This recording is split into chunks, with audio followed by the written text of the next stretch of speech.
Hi guys, happy Saturday.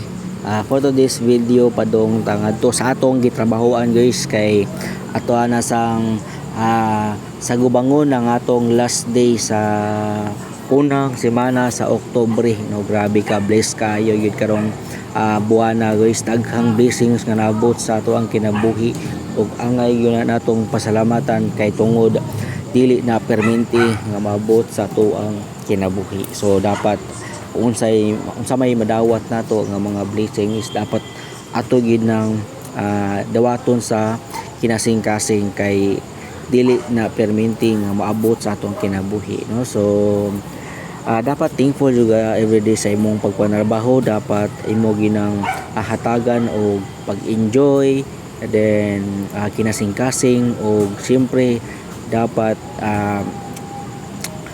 pasalamaton jud ka kay tungod maunay perminting nagbuhi sa imuha, nagbayad sa imong utang, nagpakaon sa imong mga anak, sa imong pamilya, sa imong igsoon, sa imong ginikanan tungod ana imong trabaho nilahotay ka dinhi sa ato ang kalibutan. So dapat imo ginang ampingan, no? So dili kay ingon nga ato nang yagay-yagaan ang atong pagpanarbaho kay once nga mawagtang na ang atong pagpanarbaho lisod na kayo mangita og trabaho. So samtang naa pa kay trabaho karon bahalag sakto ra ang sweldo, at least naagihapon tay makuha og naagihapon tay mapakaon sa atong pamilya, no? So dapat thankful kaayo ka sa imuhang trabaho.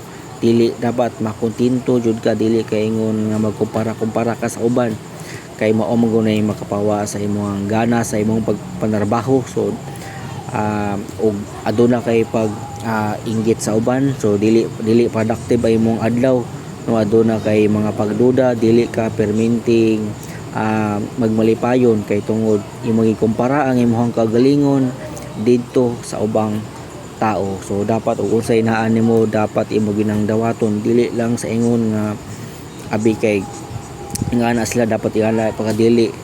Ang tanan is na ay procedure, ang tanan adunay kinasing-kasing nga pag panarbaho nga para ato nang makuha ang mga butang nga atong gipangayo o atong gustong maabot, no? So dapat ug sa mga karon dapat thankful jud ka perminti para sa imong pamilya o para pud na sa kaugmaon sa imong mga anak or para sa imong kaugalingon, no? So dapat magpasalamat kita adto-adto, no? So mo na nga dapat ang sekreto lang mag-enjoy lang ka sa trabaho ug dapat malipayon lang jud ka permi para wala na kay problema. Kay once nga magunahuna ka man gud, the more ka magunahuna og bati, so mo ginay mo i-manifest mo ang mga bati nga butang. So mo na possible nga maabot yun na. So dapat manifest ka mga malipayon ba. So dapat gaan ang imong huna, mo gaan ang imong dughan, ug lami ang imong kumati para mo sugamak sa mga ano-ano. So na ayaw lang yun kalimot sa pag pasalamat. Maura na o maayong buntag o happy Saturday kanunay. O Sunday na tomorrow, so it's a time sa inyong family, so simbata. So let's go.